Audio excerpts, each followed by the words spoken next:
package that we've chosen for this car is a straight six engine, which obviously is the original choice of engine for these cars. It's a matter of packaging under the bonnet, and it also has the right soundtrack to it.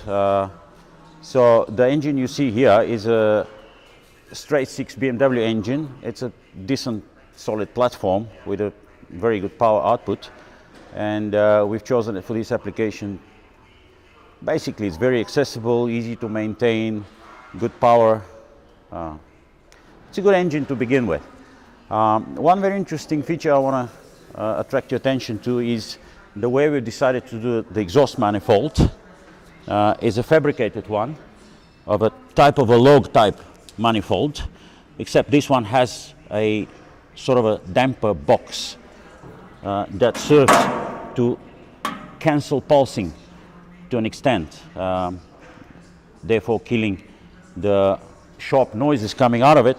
The interesting feature that will definitely appeal to the enthusiasts is that we've chosen to use the connection, a standard turbo T4 flange, which in a normally aspirated engine we just use for the exhaust to connect to and straight head out of the engine, where in a platform using a turbo conversion, it's a standard manifold that we use without changing, by just basically bolting the turbo onto it, and then the exhaust heads out.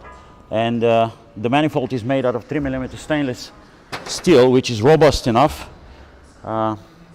easy to make, good looking, and we've selected not to save a lot of weight on the exhaust manifold, but rather make it durable, robust, and reliable. And yes, it's the way you can see how is it made to avoid any cracking or undesired effects out of it. What else? The intake manifold is also a fabricated one, once again due to packaging purposes. The original one is way too bulky, way too plasticky, and it's made with drivability or other issues in mind, where we're chasing performance. So we will be making a plenum of a type, how can I say, high performance, with the trumpets on, and the entire plenum will be designed around this application, with the injectors pointing into the trumpet for better emulsification of the fuel and better mixture, more efficient, better power output, and generally better manifold. The suspension you see here is not going to be the featured suspension on the car. The major difference will be the shock absorber layout.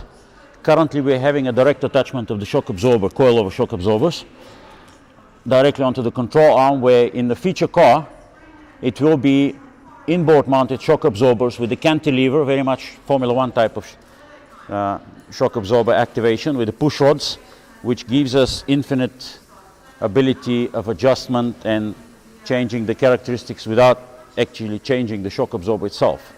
The enthusiasts will find this very convenient to have the setup of the car soft and comfortable for everyday use, and with a minor change on the suspension, on the cantilever system, the car becomes short travel suspension, harder and lower for track day applications. So what you see here is actually not the true representation, although the control arms and the upright will resemble very much the same.